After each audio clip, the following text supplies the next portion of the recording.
and we are feeling for our fellow Texans as they're experiencing historic flooding, and this hearing to me is very timely. As you said in your testimony today, millions of Americans are physically and financially vulnerable to floods.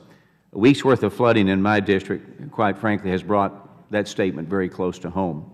As you probably know, the President just recently approved Governor Abbott's request for a major disaster declaration just last week, approved it very quickly. The residents in Hays County, Texas, in my 25th district, which I represent, are beginning that process.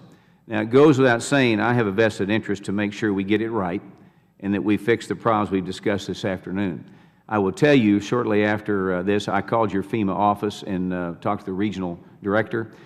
He was very on top of the job. He got with us. They were on the ground, and I appreciated that very much, and I've made that public. So I guess I would say my first question to you is, you mentioned, of course, we have 142,000 claims that you're reopening. Now, and that's $40 million, you said approximately. Is that right? That'll be the cost to do the work. That's not necessarily the outflows of payment policy. So what does that do to your budget?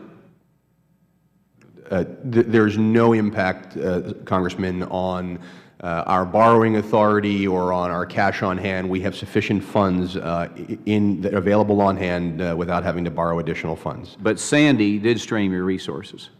Sandy did constrain our resources, yes. All right.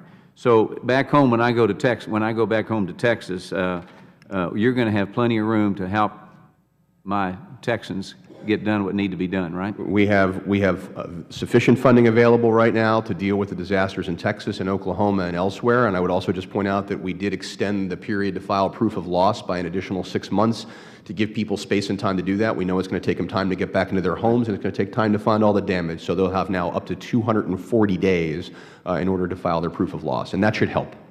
All right. Next question is, you've talked about reforms and the reforms you're doing now to make things better, and you talked in pretty good depth about that. Is it safe to say that all the reforms you talked about that you're talking about making today, will my constituents in Texas begin to see it tomorrow? I think that your constituents in Texas can count on the fact that we are hyper attentive to what is happening in Texas and Oklahoma and flooding this year because of what we've seen happen in Sandy, that Mr. Wright and I and the leaders in our team are hyper attentive to this. That's why we're going to establish a hotline. That's why we've extended the proof of loss, and that's why we're going to be watching very closely on the ground from Washington and working with our Write Your Owns to reduce any sort of risk that this could happen again. So we've learned from the past, so we can be reassured that what we're talking about today won't happen again in Texas and Oklahoma. We're going to take every step we can, Congressman, to prevent that from happening. Now, because we've already had 5,000 claims. 5,000 claims in a short period of time, and you know there's going to be a lot more.